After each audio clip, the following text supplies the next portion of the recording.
Night ஒரு 12 மணிக்கு நீங்கள் நல்லா ஆழ்ந்த தூக்கத்தில் இருக்கும்போது ஏதோ ஒரு டிஸ்டர்பன்ஸ் உங்கள் காலில் வந்துட்டு வெயிட் கொடுக்குற மாதிரி இருந்து டக்குன்னு நீங்கள் முழிச்சு பார்க்கும்போது ஒரு கருப்பு உருவம் உங்கள் மேலே நடந்து வந்து உங்கள் மேலே ஏறி உங்கள் கழுத்தை பிடிச்சா எப்படி இருக்கும்?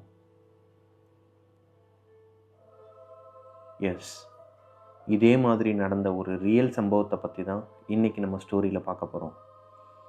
Welcome to our show devil's kitchen.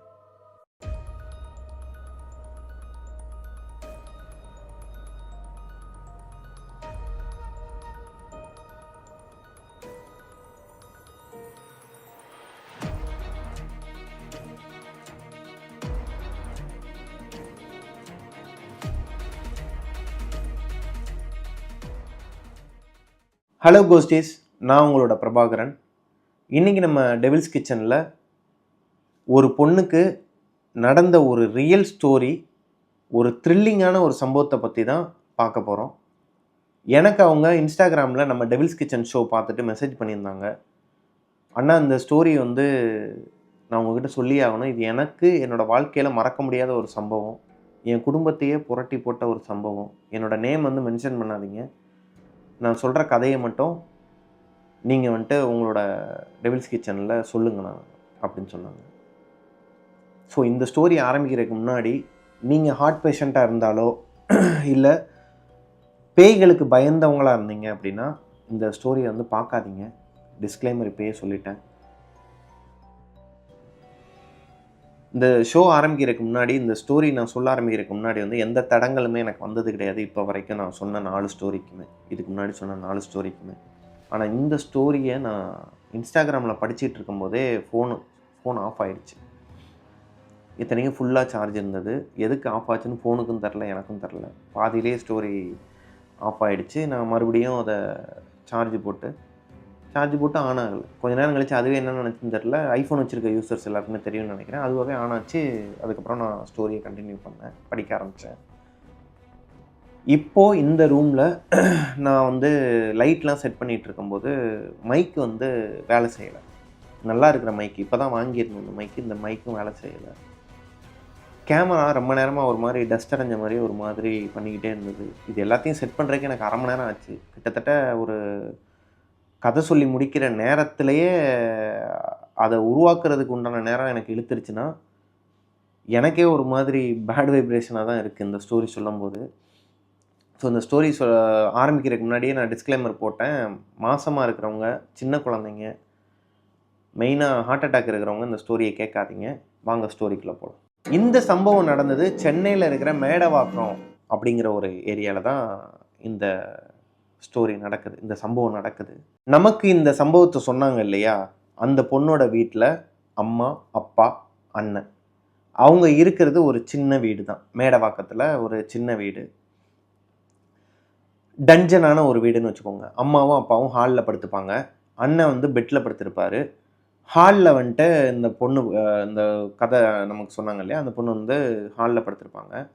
ஹாலுக்கும் ரூமுக்கும் நடுவில் ஒரு டோர் இருக்கும். ரூமோட டோர் இருக்கு இல்லையா, அதை ஓப்பன் பண்ணி தான் வச்சுருப்பாங்க. இங்கே இருக்கிற ஏசி வெளியே போகிற மாதிரி நைட்டுலாம் வச்சு ஃபுல்லாக அடைச்சிட்டு படுத்திருப்பாங்க. இவங்களுக்கு ஒரு நாய்க்குட்டியும் வச்சுருக்கிறாங்க அந்த பொண்ணு. அந்த பொண்ணோட அண்ணன் இருக்கிறான் இல்லையா, அவரோட ஃப்ரெண்டுக்கு பர்த்டே அன்றைக்கி பிரியாணி எடுத்துகிட்டு வர்றாரு. மட்டன் பிரியாணி எடுத்துகிட்டு வரனால கொதிக்க பிரியாணியை ஒரு 9:30 10 மணி அந்த மாதிரி நைட் டைமில் எடுத்துகிட்டு வராப்பில். எடுத்துகிட்டு வீட்டில் வச்சுட்டு, முக்கியமாக இவங்க ஒரு கிறிஸ்டின் ஃபேமிலி. கதை சொன்னாங்க இல்லையா, அவங்க கிறிஸ்டின். அவங்க வீட்டில் பைபிள் எல்லாமே, அவங்க சாமி கும்பிட்றதுக்கு உண்டான எல்லா பொருட்களுமே இருக்குது. இப்போது பர்த்டே பாய் இருக்கிறார் இல்லையா, அதான் அந்த பொண்ணோட அண்ணனோட ஃப்ரெண்டு. அவர் பிரியாணி எடுத்துகிட்டு வீட்டுக்கு வர்றாரு. இவங்க நல்லா பேசிக்கிட்டு சிரிச்சுக்கிட்டு நல்லா குடும்பமாக உட்காந்து சாப்பிட்றாங்க. நல்லா சாப்பிட்டு முடிச்சுட்டு அவங்க அப்பா சொல்கிறாரு, சரிப்பா நீ கிளம்புறல, கிளம்பு, நீங்கள் தூங்குங்க அப்படின்னோடனே அவர் சொல்கிறாரு, என்ன அதுக்குள்ளே தூங்குறீங்க, இன்றைக்கி எனக்கு பிறந்த நாள், வாங்க அப்படியே ஒரு வாக்கிங் போகலாம், ஒரு அவுட்டிங் போகலாம் அப்படிங்கிறாப்புல. அவங்க அப்பா சொல்கிறாரு, இல்லைப்பா அது வேணாம், நைட் நேரம் வேணாம், நீங்கள் பகலில் வந்து போங்க அப்படின்னோடனையும், இல்லை என்ன அங்கிள் இப்படி சொல்கிறீங்கன்னா, அவங்க அண்ணன் இருக்கார்ல, அந்த பொண்ணோட அண்ணன் வந்து சொல்கிறாரு, சரி வா, நான் தங்கச்சி ஃப்ரெண்டு 3 பேரும் வாக்கிங் போயிட்டு வரோம்ப்பா, வெளியே அவுட்டிங் தானே போகக்கூடாதுங்கிறீங்க, நம்ம ஏரியாலேயே நாங்கள் வந்து வாக்கிங் போயிட்டு வரோம், சாப்பிட்டதாச்சும் செரிமானம் ஆகும்ல அப்படின்னு சொல்லிட்டு அவர் கிளம்புறாரு. ஜாக்கிரதைப்பா அப்படின்னு சொல்லி அவங்க அப்பா அனுப்புகிறாரு. அவங்க அம்மாவுக்கு உடன்பாடே இல்லை, எதுக்கு அன்டைமில் வந்துட்டு வெளியே வாக்கிங் போய்கிட்டு தேவையில்லாத வேலை அப்படின்னு சொல்லி சொல்கிறாங்க. இல்லை நாங்கள் போயே தீருவோம் அப்படின்னு சொல்லிட்டு இவங்க 3 பேரும் போகிறாங்க. வாக்கிங் போய்கிட்டே இவங்க சும்மா அவங்களுக்குள்ள கதை பேசுகிறது, ஜாலியாக அரட்டை அடிக்கிறது, இந்த மாதிரிலாம் பேசிக்கிட்டு போயிட்டு இருக்கும்போது அந்த ஏரியாவோட முக்குக்கு போயிடுறாங்க. ஏரியாவோட முட்டுச்சந்தும்பாங்கள்ல, அதாவது முக்கும்பாங்க, 4 முக்கு ரோடு மாதிரி இருக்கும் இல்லையா, அந்த முக்குக்கு போயிடுறாங்க. அங்கே ஒரு குழந்தை நைட்டு 12 மணிக்கு சைக்கிள் ஓட்டிகிட்டு, இந்த நமக்கு கதை சொன்னாங்க இல்லையா, அந்த பொண்ணுக்கு தெரிஞ்ச ஒரு குழந்தை, அவங்களோட ஃபேமிலியே உங்களுக்கு தெரியும், தெரிஞ்ச ஒரு குழந்தை, நவுன் பர்சன் தான். அந்த பொண்ணு வந்து, எதுக்கு இந்த நேரத்தில் வந்து நீ சைக்கிள் ஓட்டிகிட்டு இருக்கம்மா, இப்படிலாம் ஓட்டக்கூடாது, தப்பான விஷயம், அம்மா எங்கே அப்படின்னு சொல்லி கேட்டால், அம்மா அங்கே இருக்கிறாங்க, வீட்டுக்கு கூப்பிட்டு போகிறாங்க. வீட்டுக்கு கூப்பிட்டு போயிட்டு அவங்க அம்மா கிட்டே பேசிக்கிட்டே வராங்க. இந்த மாதிரிலாம் நைட் நேரம் விடாதீங்கக்கா, எங்கம்மா சொன்னால் கேட்குறா, அவள் தான் வெளியே வந்து சைக்கிள் ஓட்டுறது இந்த மாதிரிலாம் பண்ணிகிட்டு இருக்கா, கேட்டால் ஃப்ரெண்ட்ஸ் வருவாங்கங்கிறா, யாருமே வரல, எல்லாம் தூங்கிட்டு தான் இருக்கிறாங்க அப்படின்னு சொல்ல, சரின்னு சொல்லி அனுப்பி விட்டுட்டு இவங்க அந்த ஏரியாவோட இவங்க பேசிக்கிட்டே நடந்து போனவங்க முட்டுச்சந்து, நம்ம லைக் மதனந்தபுரம் வீடு சொன்னோம் இல்லையா, அந்த கதையில் முட்டுச்சந்து சொன்னோம் இல்லையா, அந்த மாதிரி முட்டுச்சந்துக்குள்ளே போயிடுறாங்க. அங்கன வரைக்கும் போயிட்டு பேசிக்கிட்டே வந்துட்டு முட்டுச்சந்துடா மாப்பிள்ள, வாடா திரும்பவும் மறுபடியும், சரி வா வீட்டுக்கு போயிட்டு அப்படியே நீ கிளம்பு, டைம் ஆயிடுச்சுன்னு சொல்லிட்டு இவங்க அங்கிட்டு திரும்பி அப்படியே இங்கிட்டு வராங்க, வீட்டை நோக்கி நடந்து வராங்க. அவரோட ஃப்ரெண்டு கிளம்பி போயிட்டார். இவங்க அப்பாவும் அம்மாவும் ஹாலில் படுத்து லைட் ஆஃப் பண்ணிட்டு தூங்க ஆரம்பிச்சிட்டாங்க, வெடிபல்பை போட்டு நைட் லேம்ப் போட்டு தூங்குறாங்க. அண்ணனும் தங்கச்சியும் தூங்குறாங்க. அண்ணன் பெட்டில் தூங்குறாரு, தங்கச்சி வந்துட்டு கீழே, நான் சொன்னேன் இல்லையா, அந்த டோரு வந்து ஓப்பனில் தான் இருக்கும், ஒரு கால் இங்கிட்டும் ஒரு கால் இங்கிட்டும் இப்படி வச்சு படுத்து தூங்குவாங்களாம் அந்த பொண்ணு சொன்னது. அவங்களுக்கு பக்கத்தில் அவங்களோட டாக் லேப்ரடார் வந்து படுத்து தூங்குவாங்க. இங்கே தான் விஷயம் ஆரம்பிக்குது. ஒரு மணி இருக்கும், கூஸ்பம்ஸ் ஆகுது. பாத்ரூமில் அந்த டேப்பில் சவுண்டு இருக்கும் இல்லையா, தண்ணி சவுண்டு இருக்கு இல்லையா, அது அந்த சவுண்டு விழுகுது, ட்ராப்பு. இந்த பக்கம் டாக் வந்து நல்லா தூங்குது, வெளியே அப்பா அம்மா 2 பேரும் நல்லா தூங்குறாங்க. அண்ணன் பெட்டில் படுத்து நல்லா தூங்கிட்டாரு. இந்த பொண்ணுக்கு வந்துட்டு, இந்த பொண்ணும் தூங்குறாங்க, இந்த பொண்ணுக்கு வந்து ஏதோ ஒன்று அந்த பொண்ணை போட்டு அமுக்குற மாதிரி ஒரு ஃபீல் ஆகுது. காலில் வந்து யாரோ கையை வச்சு ப்ரெஷர் கொடுக்குற மாதிரி ஒரு ஃபீல் ஆகுது. டக்குன்னு தூங்கிட்டு இருந்த பொண்ணு கண்ணை முழிச்சு கீழே பார்க்குறாங்க. கீழே பார்த்தா ஒரு கருப்பு, ஒரு ஷேடோ அந்த பொண்ணு மேலே நடந்து வருது. சொல்லும் போதே புல்லரிக்குது மக்களே. அந்த பொண்ணு அந்த அந்த நேரத்தில் எப்படி அதை இது பண்ணாங்கன்னு தெரில, அந்த பொண்ணு மேலே நடந்து வந்து டக்குன்னு கழுத்தை பிடிச்சி, அந்த பொண்ணோட கழுத்தை பிடிச்சி அமுக்கிடுது. இந்த பொண்ணு கத்துது, இந்த பொண்ணு வந்து கத்துறாங்க, அம்மா அப்பா அம்மா அப்பான்னு கத்துறாங்க. வெளியே வாய்ஸ் கேட்கல, இந்த பொண்ணு கத்துறது அந்த உருவத்துக்கும் இந்த பொண்ணுக்கு மட்டும்தான் கேட்குது, பக்கத்தில் இருக்கிற நாய்க்கு கூட கேட்கல, அண்ணனுக்கும் கேட்கல. கிட்டத்தட்ட ஒரு 3.5 நிமிஷம் அந்த பொண்ணு போராடி இருக்கு. இன்னும் 2 நிமிஷம் விட்டுருந்தா இறந்துருப்பாங்களாம். அந்த அளவுக்கு ஃபோர்ஸ் கொடுத்து அந்த கழுத்தை போட்டு நெரிச்சு, அந்த ஒரு குழந்தைய பார்த்தாங்க இல்லையா, 12 மணிக்கு இந்த வெளியே போகும்போது ஒரு குழந்தை சைக்கிள் ஓட்டிட்டு இல்லையா, அந்த குழந்தையோட வாய்ஸ் இருக்குல்ல, அந்த குழந்தையோட வாய்ஸில் இந்த கருப்பு உருவம் பேசுதான். உன்னோட நாள் முடிஞ்சது, இதுதான் உன்னோட கடைசி நாள், நீ யாரை கூப்பிட்டாலும் சரி, யாருக்கும் நீ பேசுறது கேட்காது, யார் காதலையும் நீ கத்துறது விழுகாது, உன்னை நான் கொண்டு போகிறேன் அப்படின்னு சொல்லியே சொல்லுதான், பேசுதான் அந்த உருவம். இந்த பொண்ணுக்கு லைஃபே முடிஞ்சது அவ்வளோதான் சொல்லிட்டு அழுக ஆரம்பிச்சு, கண்ணீர் பக்கத்துல இருக்க நாய்க்குட்டிக்கு கூட அத உணர முடியலையே! அந்த அந்த டாகோட பேர சொல்லி அந்த பொண்ணு கத்துதாம். அந்த டாகால கூட எந்திரிக்க முடியல. அந்த டாக் அடிச்சு விழுந்து தூங்குது. வெளிய இருக்கவங்களும் தூங்குறாங்க. என்ன பண்ணியிருக்கும் அந்த பொண்ணு? அந்த டோர் இருக்கு இல்லையா? டோருக்கு வெளிய வந்து ஒரு கால் இந்த பக்கமும், ஒரு கால் இந்த பக்கம் வச்சு தான் தூங்குவாங்களாம் அவங்க எப்பயுமே. டஞ்சனா இருக்கனால அப்படிதான் தூங்குவாங்களாம். அதுக்கும் வீட்ல திட்டு விழுகுமாம். ஆனா அன்னைக்கு அந்த உருவம் கழுத்த நெரிக்கிற அந்த நேரத்துல, அந்த கால் நீட்டியிருக்காங்க இல்லையா 2 காலையும், ஒரு கால் வந்து வெளிய வச்சு தட்டி விட்டுருக்கு அந்த பொண்ணு. அந்த ஒரு கால வச்சு வெளிய தட்டி விட்டு, பக்கத்துல இருந்த வாஷிங் மிஷின் ஹால்ல தான் வச்சிருக்காங்க வாஷிங் மிஷின. துவைக்கும்போது மட்டும் பாத்ரூம் கிட்ட எடுத்துட்டு போய் துவைப்பாங்களாம். என்னன்னு தெரியல. அந்த பொண்ணு சொன்னது. அந்த வாஷிங் மிஷின்ல வந்து டம்முன்னு அடிச்சு தட்டி சவுண்ட குடுத்துருக்கான் அந்த பொண்ணு. அவங்க அப்பா ஆளா எந்திரிச்சு என்னாச்சுன்னு சொல்லிட்டு லைட்ட போட்டு அவங்க அம்மா, அவங்க அண்ணன் எல்லாரும் எந்திரிக்கிறாங்க. நாயும் எந்திரிக்குது. டக்குன்னு இந்த உருவம் மறைஞ்சிருது. இந்த உருவம் வந்து மறைஞ்சிருக்கு. அவங்க அப்பா டக்குன்னு எந்திரிச்சு லைட் எல்லாம் போட்டு வேகமா வந்து கேட்கிறாரு. என்னாச்சுமான்னு கேட்கும்போது இந்த பொண்ணு மேல இருந்த அந்த உருவம் காணாம போயிருது. இந்த பொண்ணுக்கு எப்படி இருந்திருக்கும்? அந்த பொண்ணால சொல்லவே முடியல. ஒரு 2 நிமிஷம் வந்து அவங்க அந்த ஹோலி வாட்டர்லாம் தெளிச்சு தண்ணி குடிச்சு, ஆனா அந்த பொண்ணோட கழுத்துல அந்த மார்க் இருக்கு. யாரோ சங்க நெரிச்சா ஒரு ரெட் கலர்ல ஒரு ஃபார்ம் ஆகும் இல்லையா? அந்த அந்த கரை மாரி இருக்கு அந்த பொண்ணுக்கு. அப்போ கேட்குறாங்க. யாருமே நம்ப மாட்றாங்க. தூக்கத்துல வந்து நீயே வந்து எதனா பண்ணியிருப்பம்மா, இதுக்கு தாம்மா நான் சொன்னேன். அன்டைம்ல வெளிய போகாதீங்கன்னு சொல்லி சொன்னேன்லம்மா. ஏன்டா இப்படி பண்ற? உனக்கு எதனா ஃபீல் ஆச்சா? இல்ல நானும் இதே ரூம்ல தான் இருக்கிறேன். அவ சும்மா கதை விடுறா. அவளுக்கு எதனா கனவுல வந்திருக்கும். அதனால இப்படி இவளே கழுத்த கூட இவளே வந்து கைய வச்சு எதனா சும்மா இது பண்ணியிருப்பா கனவுல. விடுங்க நான் பார்த்துக்கிறேன் அப்படின்னு சொல்லி சொல்ல. அவருக்கு இதுல உடன்பாடே இல்ல. ஏதோ தப்பா இருக்கு. இந்த பொண்ணு இந்த மாதிரி இத்தன நாளா எந்திரிக்காத பொண்ணு, இன்னைக்கு எந்திரிச்சு கத்துது ஒரு பொண்ணு அப்படின்னு சொல்லிட்டு போய் ப்ரே பண்ணிட்டு, நான் எடுத்துட்டு வரேன். பைபிள் எடுத்துட்டு வரேன்னு சொல்லிட்டு அவரு பைபிள் எடுக்க போறாரு. ஹாலுக்கு பைபிள் எடுக்க போறாரு. பக்கத்துல இருந்த நாய்க்குட்டி வந்து அந்த பொண்ண வந்து எப்பயுமே லிக் பண்ணுவாங்க இல்லையா? டாக் வந்து ஓனர லிக் பண்ணுவாங்க. இவங்கள வந்து கன்னத்துல லிக் பண்ண உடனே ஒரு 2 செகண்ட் கூட ஆகல. அவரு போய் பைபிள் எடுக்க போறாரு. இங்க வந்து இந்த நாய்க்குட்டி வந்து இந்த பொண்ணோட கன்னத்த வந்து லிக் பண்றாங்க, நக்குறாங்க. டக்குன்னு ஒரு 2 செகண்ட்ல வந்து டாக் வாமிட் பண்ணுது. லிக் பண்ண அடுத்த 2 செகண்ட்ல டக்குன்னு கீழ போய் வாமிட் பண்ணுது அந்த ரூம்குள்ளேயே. அத பார்த்த உடனே இந்த பொண்ணுக்கு வாமிட் வந்து இந்த பொண்ணு பாத்ரூம்குள்ள ஓடுது. ரூம்குள்ள தான் பாத்ரூம் இருக்கு. பாத்ரூம்குள்ள ரெஸ்ட் ரூம்குள்ள போறாங்க. வாமிட் பண்றதுக்கு போறாங்க. இந்த அண்ணன் இருக்காரு இல்லையா? அவர் வந்து பெட்ல படுத்திருக்கிறாரு. என்னடா இது? ஏன்டா இப்படி பண்றீங்கன்னு சொல்லிட்டு ரூம்ல அவங்க அண்ணன் வந்து திட்டுறாரு. டாக வந்து திட்டுறாரு. நீ வாமிட் பண்ணத பார்த்துட்டு அவளும் இப்ப வாமிட் பண்ண போயிட்டா. ஏன்டா இப்படி பண்றன்னு சொல்லி திட்டிட்டு இருக்க அந்த நேரத்துல அந்த பாத்ரூம்க்கு வெளிய ஒரு உருவம் கிராஸ் ஆகுறத அந்த அண்ணன் பார்க்குறாரு. தூக்கி போட்டுருது அவருக்கு. ஏதோ தப்பா இருக்கு. அவ சொன்னது உண்மைதான் போல இருக்கு. அந்த உருவம் ஒண்ணு நான் பார்த்தேன் அப்படின்ட்டு கத்துறாரு. யார் அது? யார்ரா அது? ஏய்! அந்த பொண்ணோட பேர் சொல்லி கத்திக்கிட்டே போறாரு பாத்ரூம் கிட்ட. அங்கேருந்து அவங்க அப்பாவும் அம்மாவும் குடுகுடுன்னு உள்ள ஓடி வராங்க. பாத்ரூம் கிட்ட போறாரு. அங்கேருந்து அவங்க அம்மாவும் அப்பாவும் அங்கேருந்து தலை தெறிச்சு ஓடி வராங்க உள்ள. என்னாச்சுன்னு சொல்லிட்டு பைபிளோட வராரு அவங்க அப்பா. உள்ள வராரு. அந்த பொண்ணு உள்ள இருக்கிறாங்க.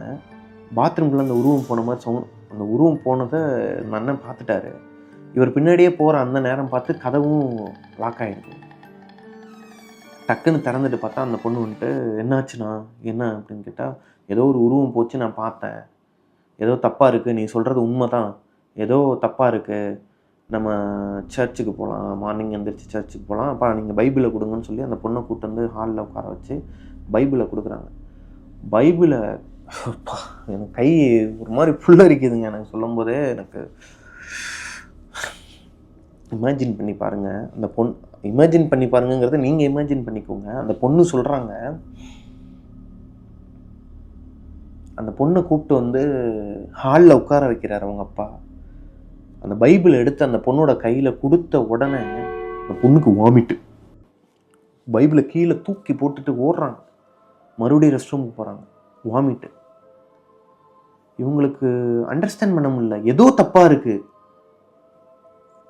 ஏதோ வந்துருச்சு வீட்டுக்குள்ள, ஏதோ இருக்குது. அந்த பொண்ணு வந்துட்டு ஏதோ ஒன்று அட்டாக் பண்ணுதுங்கிறத ஃபேமிலியே வந்து எல்லாருக்குமே உணர்றாங்க. அதை ஏன்னா பைபிளை தொட்ட அடுத்த செகண்டே அந்த பொண்ணுக்கு வாமிட் வருதுன்னா என்ன அர்த்தம்? இத்தனை வருஷமாக அந்த பைபிளை தொட்டு பைபிளை வந்து அதை படிச்சுட்டு இருக்க அதை ஃபாலோ பண்ணிட்டு இருக்கிற ஒரு பொண்ணுக்கு பைபிளை கையில் வச்சோன்னே எதுக்காக வாமிட் வரணும்? குடும்பமே தூங்கலை. ஒரு 1 hour போகுது, ஒரு 2-2:30 இருக்கும். தூக்கமே இல்லை. இந்த பொண்ணு தொடர்ந்து வாமிட் பண்ணிக்கிட்டே இருக்கிறாங்க. கழுத்தில் ஏதோ ஒன்று பண்ணுது, எனக்கு ஏதோ ஒரு மாதிரி இருக்குப்பா, ஏதோ ஒன்று என்னை போட்டு அமுக்கிற மாதிரி இருக்குப்பா அப்படின்னு சொல்லி இந்த பொண்ணு கதறாங்க நைட்டில். வெளியே இவங்க வீட்டு வாசலில் வந்து வாசலை ஒட்டின மாதிரி ஒரு ஜன்னல் இருக்குது. அந்த ஜன்னலில் வெளியே போஸ்ட் லைட் இருக்கு இல்லையா, அந்த வெளிச்சம் வந்து வீட்டுக்குள்ளே அடிக்கும். இவங்க வீட்டுக்கு வெளியே யாராவது நின்னாங்க அப்படின்னா அந்த உருவத்தோட ஷேடோ வந்து இதில் தெரியும். இவங்க வீட்டுக்குள்ளே வந்து தெரியும். யாரோ ஒருத்தர் நிற்கிறாங்க, அந்த ஷேடோ வந்து வீட்டுக்குள்ளே விழுகுது. அதை இந்த பொண்ணு பார்க்க, அண்ணா அங்கே யாரோ நிற்கிறாங்கண்ணா, அங்கே யாரோ நிற்கிறாங்கண்ணா, அவங்கள போக சொல்லுங்கண்ணா அப்படின்னு சொல்கிறாங்க. இவங்களுக்கு ஒன்றுமே புரியலை. அங்கே பார்க்குறாங்க, அங்கே யாருமே இல்லைம்மா, யாரம்மா சொல்கிற அப்படிங்க. இல்லைண்ணா அங்கே யாரோ நிற்கிறாங்கண்ணா, எனக்கு ஷேடோ தெரியுதுண்ணா அப்படின்னு சொல்ல அவங்க அப்பா வேகமாக போயிட்டு அந்த ஜன்னலை க்ளோஸ் பண்ணுறாரு. க்ளோஸ் பண்ண போகும்போது அந்த உருவம் வந்து நடந்து போகுது. அதோட அந்த ஷேடோ தெரியுது, நடந்து போகிற அந்த ஷேடோ வந்து தெரியுது.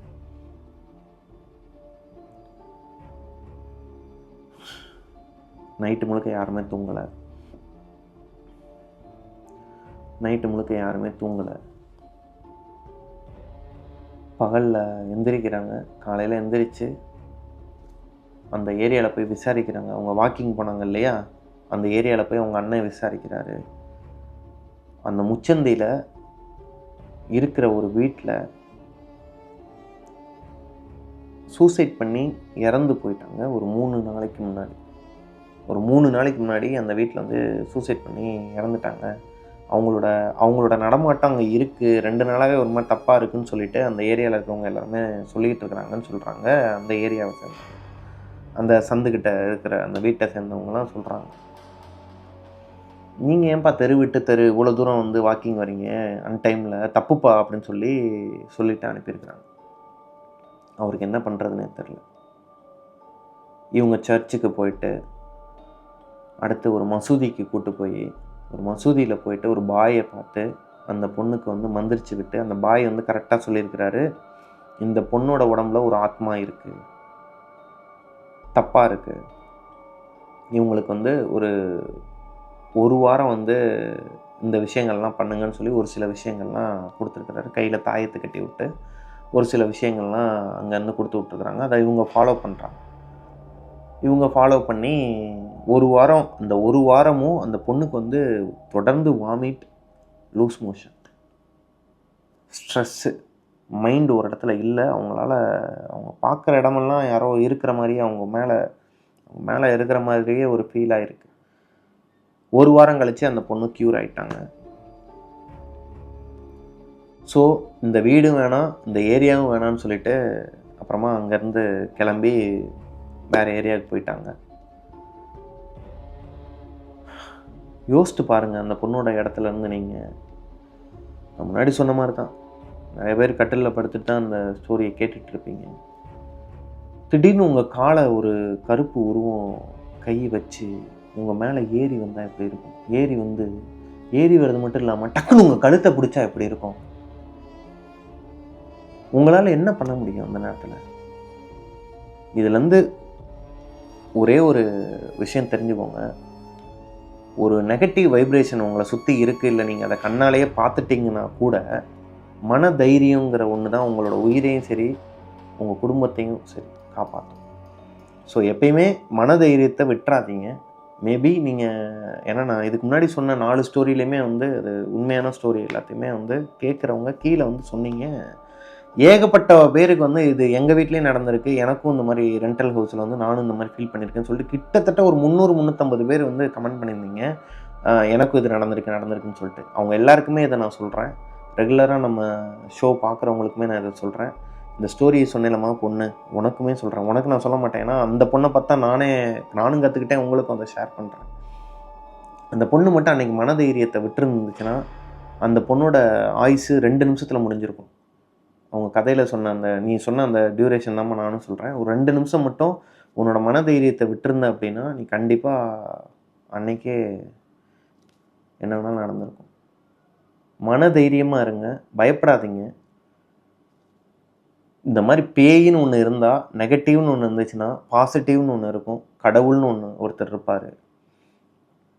ஸோ கடவுளை நம்புங்க. உங்களுக்கு பிடித்த கடவுளை யாராக வேணாலும் இருக்கலாம், அந்த கடவுளை நம்புங்க. எப்பயுமே மனதைரியத்தை விட்டுறாதீங்க. ஸோ இந்த ஷோ மூலமா இதை நான் சொல்லிக்கிறேன் உங்களுக்கு. நிறைய பேர் கேட்டிருந்தீங்க, எனக்கு பயமாக இருக்குது, எனக்கு தூக்கம் வரல அப்படி இப்படின்ட்டு. அந்த மாதிரி இருக்கவங்க தயவு செஞ்சு இதுக்கப்புறம் நம்ம ஷோவை பார்க்காதீங்க.